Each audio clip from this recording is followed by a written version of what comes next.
Partnered by Times Influence.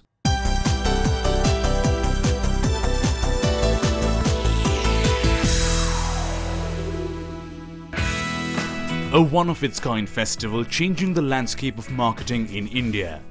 Today's society and world is changing faster than ever before, and people are having a hard time dealing with it really all over the world, and in your professional life, in your personal life, in your business. It's very hard, it's a big challenge, and it's great to have a festival that's dedicated and devoted to how you deal with that and how you can learn to thrive in that kind of a situation. I think the Flow Change Festival is a phenomenal initiative. I think every business right now, every aspect of our society is being challenged to respond to change. So the opportunity to get people in a room, hearing from some of the world's top thinkers, challenging their mindsets, pushing them to think outside of the box around where it is they can innovate next, what it is they can be doing to best prepare for the change that's already here and the change that's lying ahead. That's a fantastic initiative, and I hope it's the first of many to come. The Times of India unveiled the inaugural edition of India's first marketing festival, Starflow, the Change Festival, in the national capital recently. The idea of Change Festival is to become the definitive platform for all marketers to come together and discuss the future of marketing. I think the starting point here was really to look at first the content. So we didn't start with speakers and the names and brand names of speakers. We first started by saying, what do we want to cover?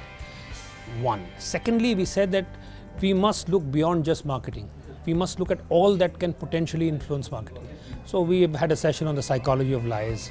We're going to have a session on algorithms. We will have a session which explores sports completely. We have a session on new age of women and what they are seeking today. The idea is really to open out. We have somebody who's a physicist coming and speaking to us. So the idea is really to say that this is an alive, vibrant arena, as against other festivals that tend to focus a little more narrowly on marketing or on communication and advertising. Actually, in most cases, this is something that looks at marketing in a much bigger, broader kind of a way. It's very timely. It's very unique. There is a lot of conversation which happens about very fragmented parts of marketing, which is advertising or sometimes distribution or technology. But I don't think there is as much dialogue which is holistic in nature, which is about marketing. And marketing is business. So I like the fact that this is holistic. I also like the fact that this is punctuated on the key inflection point, which is about change. The festival saw 16 global marketing experts and 25 industry leaders from across various disciplines discuss the changes sweeping the world of marketing and how to prepare for it. See, this is an open platform we are getting. No? There is always a debate. There is no right or wrong about marketing or branding. It's more an art rather than a science. So how does creativity come out? It comes through debate. It comes through the exchange of ideas. So I'm sure a lot of ideas have been triggered because of the debate, and that is the most wonderful thing about this. The two-day event began with an inaugural speech by Raj Jain, CEO, BCCL, followed by a keynote session by W. Chan Kim on Blue Ocean strategy. In today's well-connected world, the slightest miscommunication can spark a major outrage. The dividing line between brilliant and insensitive has never been as fine as today. So how do marketeers cope with such change? How do brands keep themselves contemporary and nimble to not only understand this change, but also ride this wave to ensure ongoing success? The marketing fraternity of our country regularly congregates at forums to discuss advertising and communication, and while important, these dimensions form only a tip of the marketing iceberg. We at the Times Group believe that India needs a more holistic forum to discuss marketing in its entirety. Starflow, the Change Festival, is an outcome of this belief. This initiative intends to engage and inspire the Indian marketeer. Over the next 2 days, you will hear about an eclectic mix of themes such as the impact of neurosciences on marketing, understanding the new age female consumer, the big branding ideas, and the blurring of lines between India and Bharat. You will also hear about the nuances of conducting a successful US presidential campaign and the role of human loop in designing constructive algorithms. It is said that without change, there is no innovation, no creativity, and no incentive for improvement. A marketeer's job is to initiate change. In today's disruptive world, marketeers need to tell compelling stories while leveraging better insights and embracing new age tools and techniques. It is our hope that this Change Festival will provide an annual platform for having conversations to facilitate creation and delivery of these impactful stories. So I just gave an opening keynote for the Star Flow at the Change Festival initiated by the Times of India. It was a very timely session. And let me talk about pollution shift, how the matches with what Times of India would like to initiate. I was talking about 2 points. One is about in the changing world coming, especially in the face of post-industrial revolution, we need to think about how conventional way of thinking need to be shifted to new world of thinking. Followed by an invoking session on the blurring line between India and Bharat, the discussion saw luminaries and experts in the field of marketing giving a true picture of what real India is all about. I think more, in a sense, meaningful today to think about India as circles of interests. And circles of interest can cut across the larger town and the smaller town. So what you find is people interested in responding to similar kind of things. And instead of thinking of India as these blocks, which are high consumption intensity and low consumption intensity, one has to completely rethink, I think, the model if one has to make sense of India. Otherwise, what one will be left with is to me, this is a facile debate. It's actually a banal debate to keep talking about India and Bharat, because both terms, I think, in today's context are meaningless. Please understand the definition of rural in India as per the Government of India census is of a village which is population of less than 5,000, where 75% of the male has to be engaged in the agriculture pursuit. Then you qualify to become a rural village. Otherwise, you are anyway in urban. So I would like to actually say this blurring of Bharat and India is like a plane, like I'm morning this came from Bombay. So you have a business class and then you have economy class. So people, those who are sitting in business, they feel we are in India. And the people, those who are sitting in economy, the business class people feel they are Bharat. But you're forgetting that you are in the same plane, the same time taken to reach from Bombay to Delhi. To me, India and Bharat, I would like to propose them as actually state of mind, right? I could have an India state of mind, which is all about saying I'm forward-looking, I'm progressive, I'm modern in my thinking, I seek a certain kind of thing. And I could at the same time be in a Bharat state of mind, which is about saying I am rooted in my tradition, I take comfort in the familiar, I love my culture, indeed I'm proud of my culture, and so on and so forth. This divide of India and Bharat is by design. It is not existing. We designed it so. We call India by enshrining it in the Constitution. We said that we want to be like the British, and we were coming out from colonialism. Therefore, that impression was always, we carried it forward. We said that we are now free. There is an episteme shift, and therefore we will shift to a new India, which is free India, and we'll start thinking differently. So that is, so therefore the challenge before the marketeer is very clear, that you are dealing with two sets of customers, one in Bharat, the other in India, or they can be interchanged. The behaviors are changing all the time. The crux is in the definition as to what is India and what is Bharat. So you can look at three types of divide. One is the economic divide, the other is the digital divide, and the third is the geographical divide, which we are talking about, urban cities and rural cities.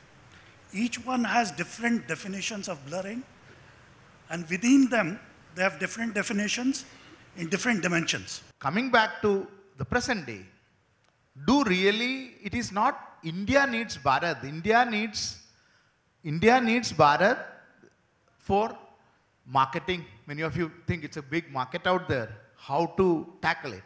Whereas, what we are seeing is Bharat has already started using India in a big way. For example, books. I come from the books world, which are the highest selling books nowadays, in which it is mythology written in English. Bharat using India for a global reach. One of the most interesting sessions of the Starflow Festival was hosted by Julia Ismalkova, one of Europe's leading humanologists who shared some great insights on the psychology of lies for business. The truth about this, it's not like we're trying to convince women that whoever we see is beautiful, which is they know that it's true, so they know that it's an appealing image, but any of you would say, wow, one day I hope to look like one of these women. That's why I'm going to buy this product. What we should teach and should put in our insights is that we should not let women think that their cellulite connected with their brain. That Marie Curie Skłodowska was not a very attractive woman, but she won 2 Nobel Prizes and she was extremely popular among men in her age. Because her sex appeal was her brain. And this is what we should do, not all this bullshit how women are beautiful. India's first ever marketing festival organized a host of workshops on new age subjects like sonic branding, virtual and augmented reality, and marketing gamification in practice. I'm excited to be here. I'm at the festival because on my view the Indian landscape is changing so quickly that it's a kind of a lab for the whole world. Then the discussion obviously will be focused on sports, in my case mainly football, soccer and marketing, okay? But trying to discover how they can match, but also how can they will develop in the future, in the next few years. It's great. I mean, it's a meeting of great minds. There are various different verticals that you have brought into play, whether it's blue sky, whether it's artificial intelligence, sports marketing, the new marketing trends. So, hey, it's wonderful. And I think we need more initiatives to bring us all closer together and to bring us all to get to know one another and know what's happening globally in the world and share it through touch and feel, not just through email or phone. The day ended with 2 very invigorating discussions between Susan Credle, Cindy Gallup and Sangeeta Talwar on whether the female consumer is being governed by a male agenda. And what does one mean by the theme, every project looks like an art project. For a session that was titled, Is the Female Consumer Being Governed by a Male Agenda?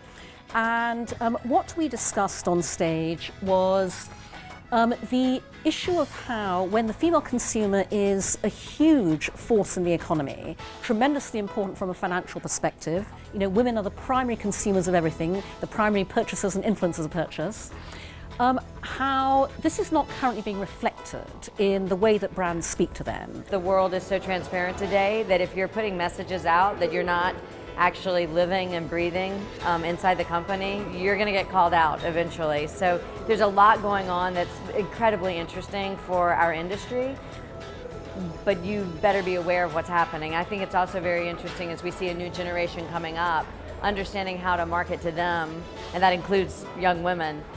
And it's going to look a little different than it does today. I mean, I think simply it's in India, right? And so being a part of what I would say is a growing community and growing context within technology and marketing and communications and new companies in a new continent is unique just by virtue of it being there. And so that's, quite frankly, very eye-opening and fascinating to me. After the break, we get glimpses from day 2 of India's first marketing festival, Starflow. Stay tuned.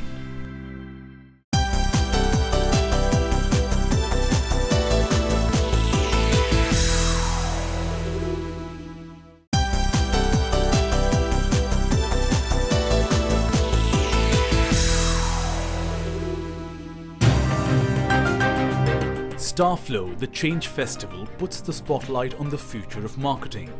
A landmark event with juncture of world-class thought leaders, providing a stimulating platform that challenges conventional modes of thinking and acting. You know, we did not have in this country a very big marketing festival focused on marketing and change.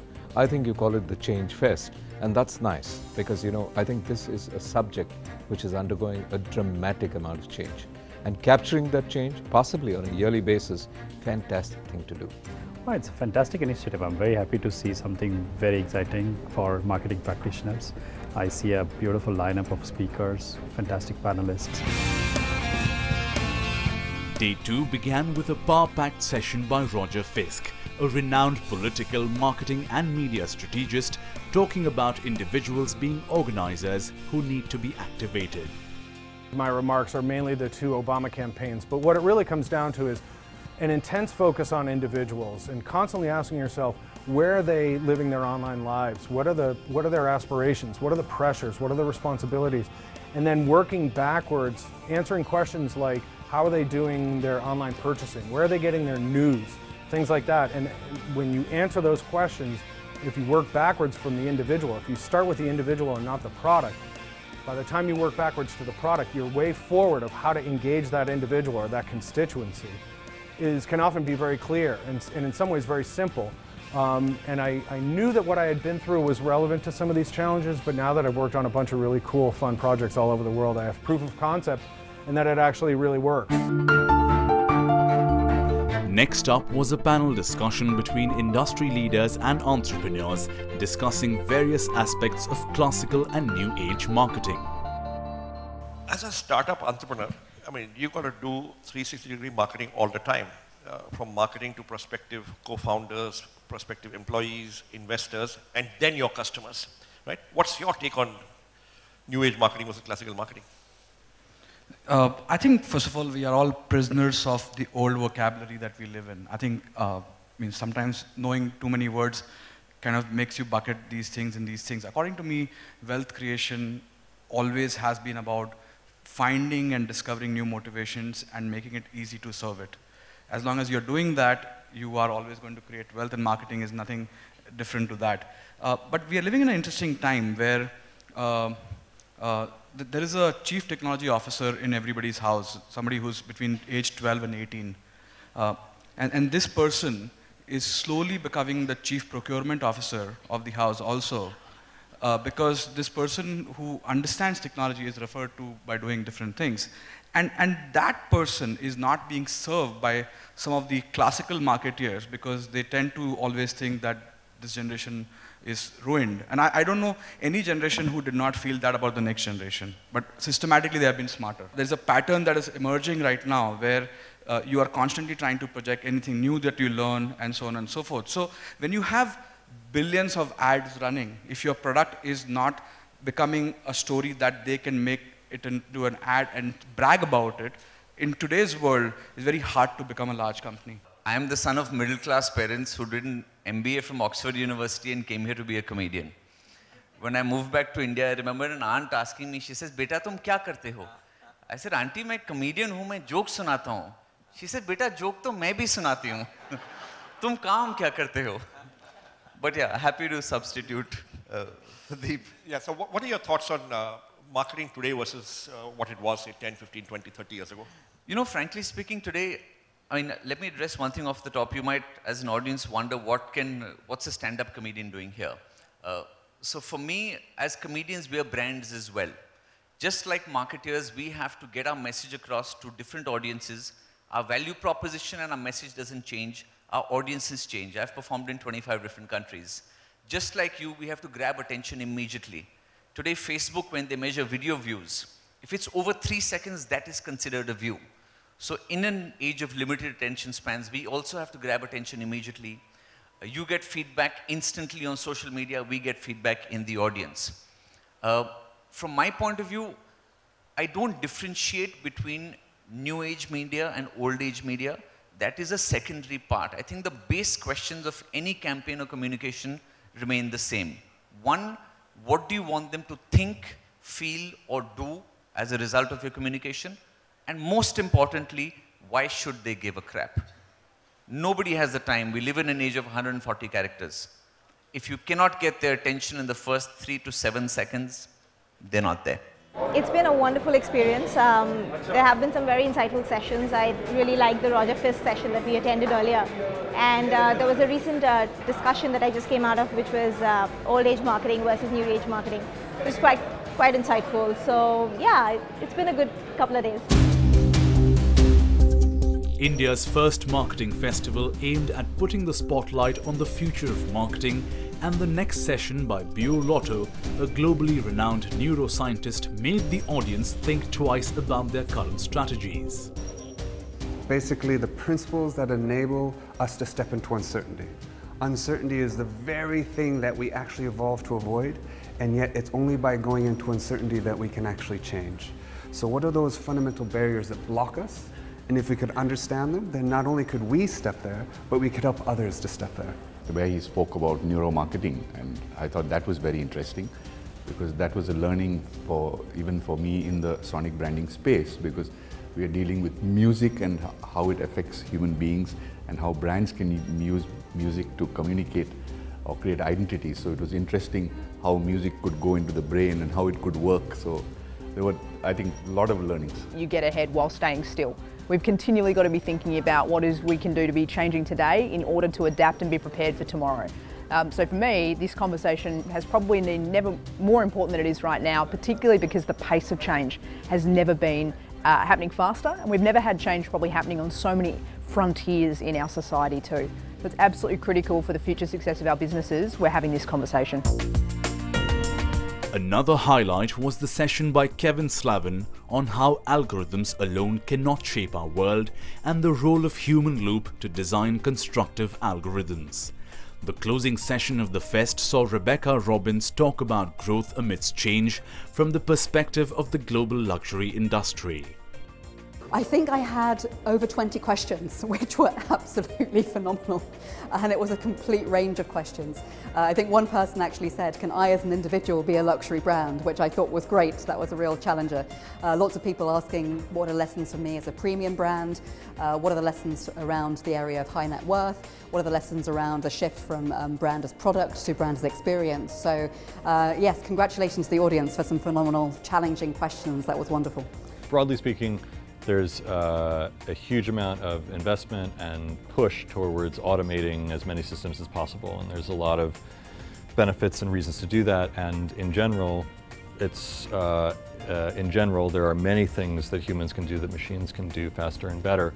It is also true that by doing those things in the way that they've been built, we are introducing types of risk and vulnerabilities that nobody is really prepared to take the consequences for. And those consequences can be, they can be on the stock market, they could be on the highway, they could be in an airplane, they could be in messaging, what have you. And I think that we need to rethink the way that, rather than building artificial intelligence and the idea of like one black box, we need to think about what we call extended intelligence, which is to say how humans and machines can work together to do things that neither one of them could do alone. We need people coming together. Actually, a very big important part of elastic thinking is to get a diversity of opinions and to consider different points of view.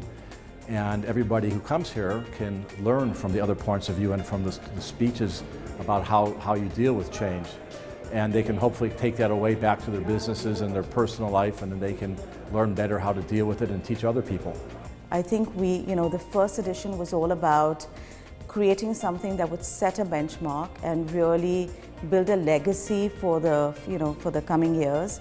And we're so excited by both the response as well as the turnout. And I've seen in multiple events that typically you have the highest attendance right at the beginning, and then stickiness is a challenge. A lot of events don't drive deep engagement, whereas in Starflow Fest, I've seen that we've just been building crowds in every session successively, which really speaks to the quality of content. And I must really compliment the Times of India team and Santosh for doing a fabulous job in putting together highly engaging and very eclectic content.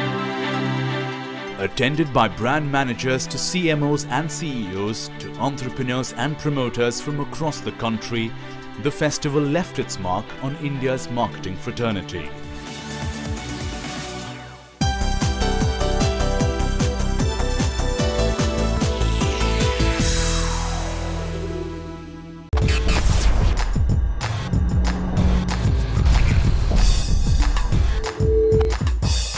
Partnered by Times Influence.